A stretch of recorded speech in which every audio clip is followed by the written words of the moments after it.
So today I'd like to talk to you about, as the title says, addressing colonial barriers to accessing Indigenous information. In 2022, CHASI entered a research agreement with Old Masset Village Council of Haida Gwaii. And I should say that CHASI is a very community engaged research hub. So we work on projects that are brought to us. We don't go out looking for projects. So that project was brought in based on a relationship that one of our faculty associates, Dr. Sarah Beaulieu, had made with the Haida Gwaii community.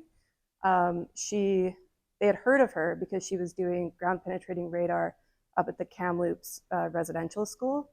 You may have heard of it in the news about over 200 potential unmarked graves that were located there. They contacted Sarah. Sarah brought the project to us.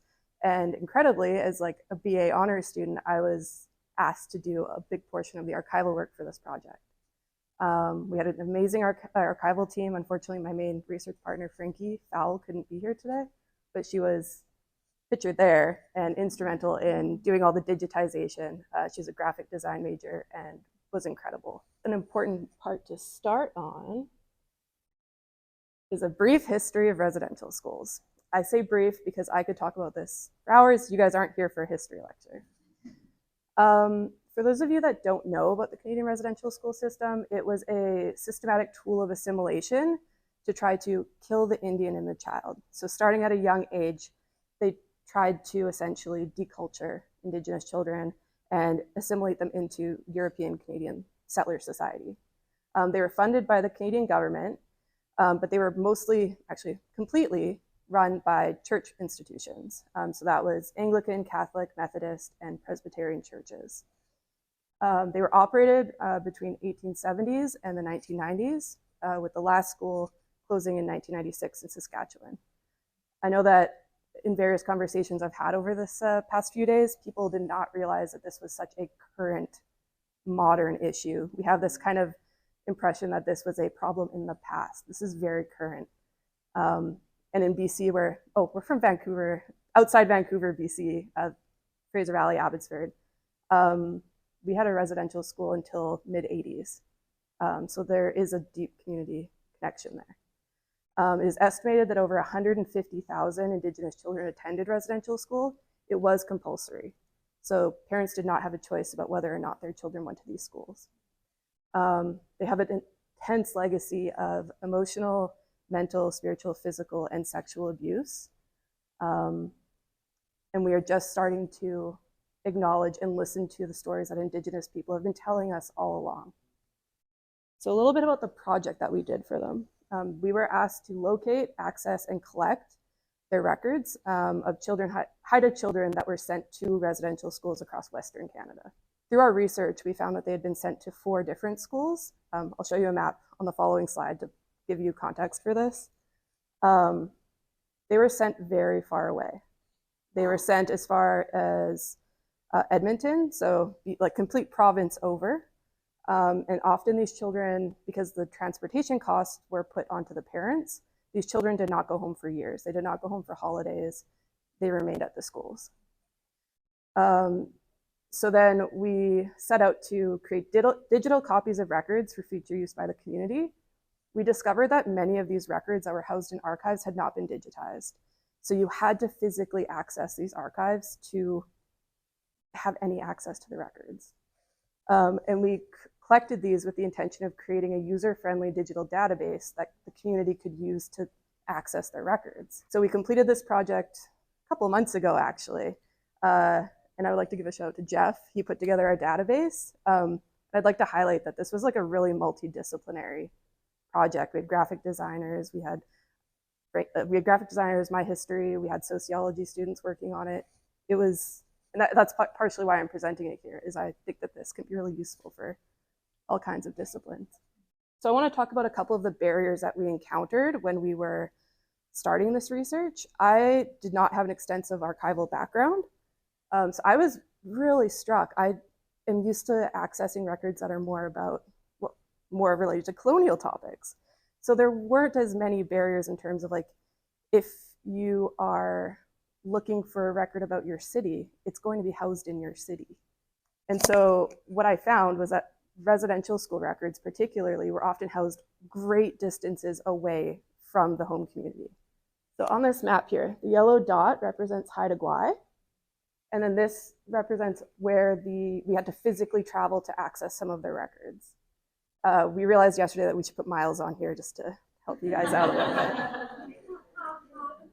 So actually, so this dot right down here is Chilliwack, BC, and that is the community next to where our university is housed, and that is one of the residential schools, Kokalitsa, that Indigenous children were sent to. So you can see from like that yellow dot all the way down here, 560 miles.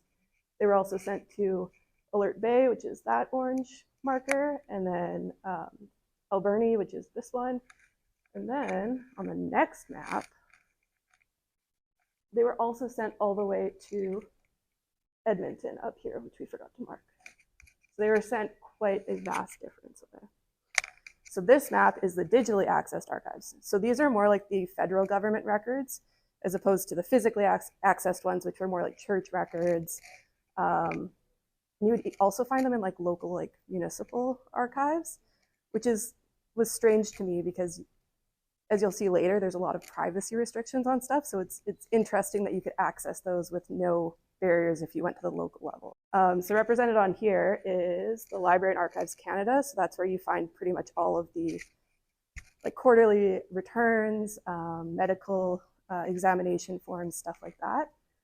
So you are able to access most of them digitally, but there are some intense restrictions around more recent documents. Over here is the United Church headquarters. So we were able to get a digital hard drive from them with all of their records pertaining to the residential schools that they ran in BC. And then up here is the National Truth and Reconciliation Center. So as part of the big movement towards, oh, I'm blanking on the word right now. Reconciliation. I was like repatriation, all parts of reconciliation. There was a center created that was intended to house all of these documents. It was a great step forward, but there's been many barriers encountered that they are falling under the Manitoba Privacy Act. So in our experience for Haida Gwaii, we asked for access to Haida records that they'd identified, and we were told that we could access them, but we could not give them to the community. So as researchers, we were allowed to look at them, but we could not take those digital copies and give them to the community. So we had a breakdown there where then we had to, again, take it to the community and be like, can you give us more paperwork to take to them? It just increased the burden on the community in a really nonsensical way. And from the beginning of our communication, I had indicated that we wanted those records for the community. This was not for research, it was for the community. Now we're about to get a little bit more archival history nerd. So kind of understandings of provenance. So these are one of the main colonial barriers that we encountered, was how archival systems determine who created and owned these documents. So often they are named according to, for example, the principal of the school who may have taken personal notes. But it doesn't factor in the fact that Indigenous children who are represented in these records, they're nowhere to be seen in like the ownership of these records. They often did not consent to their records being compiled by principals. And so when you're going to the archives, it was I was just struck by the fact that I was having to look up the name of principals of the schools rather than look up the communities, so that was unsettling. And also how we conceptualize the principle of respect des femmes. That was a little French for you guys. And it's how we conceptualize, how we organize data. So in archival principles, we like to keep everything that was created together, but that doesn't necessarily serve Indigenous communities. It really only serves the colonial structures that want to use that for research, so it benefits government structures more than it responds to Indigenous needs for accessing their information. This is where we get into the sticky, tricky stuff. So efforts to decolonize archival organization are often shut down based on concepts of privacy, access, and ownership that are deeply entrenched within colonial archival practice. And so there's a lot of pushback because it's viewed as destabilizing these really entrenched understandings of how we should organize information. One possible way forward is the concept of ownership, control, access, and possession. It's that First Nations groups have a right to steward and control how information about their community is recorded, accessed, and preserved over time. Unfortunately, it clashes with a lot of government ethics, such as the Information Act and access to information and privacy requests. So an example of this would be when we were trying to determine, because we would get these records that had names of children that attended the school, not necessarily the band that they were from or the area that they came from. So we would have to try and use genealogical information to determine their identity and their home community. But the archives, the Canadian archives, will only release information 120 years after that record was created. So if we're trying to find birth certificates, 120 years. If it's a death certificate, I think right now we can access up to 2002. So there's some extreme limitations on those releases of information. And in terms of like just purely residential school records, those are not being released. They're being released on a yearly basis. So right now we can access up to 1953 or 1954. It's 2024 now. And so that has created a lot of difficulty for communities because they're having to navigate all of these legal loopholes. You can put in, like it says, a privacy request, but you have to be an immediate family relation to the person you're requesting information on. And if you're requesting it on a community, it gets even more difficult. There's a lot of paperwork that goes into that. And some communities have spent years going back and forth with the archives. So there are some communities that have navigated decolonized archival organization and practice. So I kind of went with two examples here. One of them is the Shingwak Indian Residential School Center. And as I mentioned earlier, how a lot of the fonds are labeled based on who created them. They've kind of created a new system where they instead identify them by community, name, and really give agency back to those children. So they're restructuring how their archives label their records. Another one is the post-custodial archive method. So at the University of British Columbia, they have the Indian Residential School History and Dialogue Center. And by post-colonial archive method, it means that they essentially aggregate all of the records that have been identified and put them all in one place. And then similar to Shingwak, they have relabeled them and organized them by community, so that's easier for communities to find their information.